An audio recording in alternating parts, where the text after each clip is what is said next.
দেখো আজকে আমরা গুরুত্বপূর্ণ পাঞ্চুয়েশন মার্কের নাম জানবো। হ্যাঁ, ঠিক আছে। পাঞ্চুয়েশন মার্ক, কেউ কি জানো পাঞ্চুয়েশন মার্ক কি? বাংলা আমরা বিরাম চিহ্ন বলি। ওর জন্য একটা তালি দাও, সবার আগে বলছে ও বিরাম চিহ্ন। দেখো, হ্যাঁ, তোমরা কি এই চিহ্নটার নাম জানো? এই যে এইভাবে দিয়ে নিচে ফোঁটা দেয়, এটার নাম কি? বাহ, খুব ভালো তো, তোমরা নাম জানো। তুমি বলো তো চিহ্নের নামটা।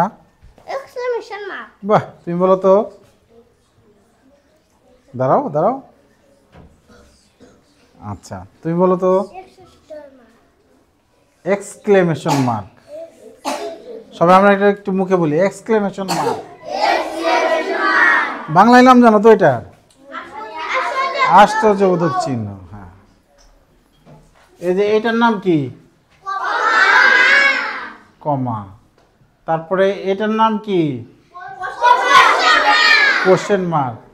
আর এরকম করে একটা ফোঁটা দিলে ফুল স্টপ। হ্যাঁ, তাহলে পরে আমরা দেখি কোনটা কখন ব্যবহার করি। এই যেখানে ইংরেজিতে বলে দিয়েছে, আমরা বোঝার চেষ্টা করি। হ্যাঁ, ফর এ সারপ্রাইজ মানে অবাক হয়ে গেলে, surprise, an exclamation mark is used. এই যে এক্সক্লেমেশন মার্কটা ব্যবহার করা হয় অবাক হয়ে গেলে বা শক্ত বা গভীর কোনো অনুভূতি প্রকাশ করলে। হ্যাঁ, অবাক, সারপ্রাইজ হয়ে গেলে, সারপ্রাইজ মানে অবাক হয়ে গেলে। তাহলে অবাক হলে কি চিহ্ন বসাবো আমরা? Exclamation mark. For making a question মানে প্রশ্ন করার জন্য এ কোশ্চেন মার্ক ইজ ইউজড। তাহলে প্রশ্নবোধক চিহ্ন ব্যবহার করা হয়। তাহলে এই চিহ্নটার নাম কি? কখন বসাই আমরা এটা? হ্যাঁ, ফর মেকিং এ কোশ্চেন। কখন? For making a question. হ্যাঁ, and for a short pause. Short pause মানে সামান্য অল্প সময়ের জন্য, ছোট্ট সময়ের জন্য যদি আমরা থামি বা বিরতি নেই, in a sentence A comma is used. আমরা কি ব্যবহার করি? কমা। কমা। এখানে উদাহরণ দিয়ে বুঝিয়ে দিয়েছে, দেখো। For example, what a beautiful bird. এই যে কি সুন্দর পাখি। What a beautiful bird. বলো, হোয়াট এ বিউটিফুল বার্ড। আরে একটু আবেগ দিয়ে বলতে হবে। সুন্দর, অনেক সুন্দর হলে আমরা অবাক হয়ে যাই না, সারপ্রাইজ হয়ে যায় না? হ্যাঁ, হোয়াট এ বিউটিফুল বার্ড। অনেক সুন্দর জিনিস দেখলে আমরা বলি না কি সুন্দর, এরকম করে আমরা অনেকে বলি না, হাই হাই রে সুন্দর রে। হ্যাঁ, এত সুন্দর মানে আমরা যখন এই কি হয়ে যায়, সারপ্রাইজড হয়ে যায়। এই যে দেখছো এটা কি দিছে, এটা চিহ্নের নাম কি? Exclamation mark. Who is he. সে কে? প্রশ্ন করছে। হু অর্থ কি? কে। হু অর্থ কি? তাহলে সে কে জিজ্ঞেস করছে। আমি যদি বলি সে কে? নিহা। সে কে? সে কে? ঠিক আছে। হ্যাঁ, তাহলে প্রশ্ন করছি না, আর তোমরা জবাব দিছো না। হ্যাঁ, এর জন্য এখানে কি কি বসেছে? Question mark. আর এই যে এখানে দেখো, এখানে দেখো, I read, right and play. এই যে সমজাতীয় শব্দগুলো একাধিক থাকলে কমা দিয়ে আলাদা করা হয়। অনেকগুলো ফলের নাম লিখলে আমরা কি করি? আলাদা আলাদা করে কমা কমা দিয়ে লিখি না? হ্যাঁ, একের বেশি নদীর নাম লিখলে কমা কমা দিয়ে লিখি না? ফুলের নাম লিখলে কমা কমা দিয়ে লিখি না?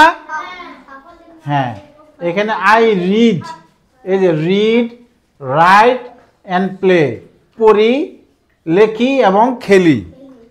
হ্যাঁ, তাহলে এই যে এখানে একটু থামার প্রয়োজন। I read, right and play. এখানে কিন্তু কমা দেওয়া যাবে না, এই যে এন্ড আছে।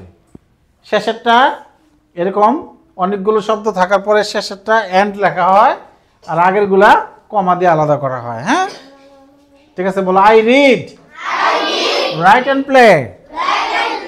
আমি পড়ি, লেখি এবং খেলি। ঠিক আছে, এবার in pairs read the story in activity. আচ্ছা, আমরা এটা পরে করব, আমরা আগে পাঞ্চুয়েশন মার্ক। ঠিক আছে, আমরা এখানে বসাবো। এবার এটা কে বসাবে? আসো আসো রায়ান। আমরা এটা পড়ব এবং একটু চেষ্টা করো একটু অর্থ বলার, আর বসাও। হ্যাঁ, কলম দিয়ে দিচ্ছি। হ্যাঁ, নাও। হ্যাঁ, What a bright day! What a bright day! Exclamation mark! আচ্ছা, ও এখানে এক্সক্লেমেশন মার্ক বসেছে। আচ্ছা, গুড, ভেরি গুড। কি একটা আলোকিত দিন! হ্যাঁ, সুন্দর সুন্দর। হ্যাঁ, তারপরে The grasshopper is dancing! কমা কমা হবে। ঘাস ফড়িং নাচছে! Singing and playing in the sun! Full stop! গাছে এবং হুম, What is the ant doing? Question mark. মানে পিঁপড়া কি করছে, তাই না?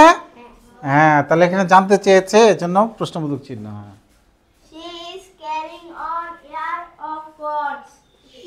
she is carrying an ear of corns. সে, হ্যাঁ, Full stop. শেষে ফুল স্টপ হবে। আচ্ছা আচ্ছা, গুড। ওর জন্য তালি যাবো, অনেক ভালো করছে।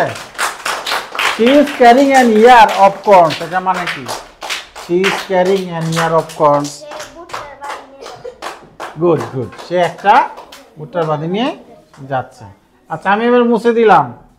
এবার তোমরা এটা বসাবা। ঠিক আছে? হ্যাঁ, সবার বইয়ে দেখি বসাও, দেখি সবাই সবাই বসাও। যাও, thank you, go to your seat.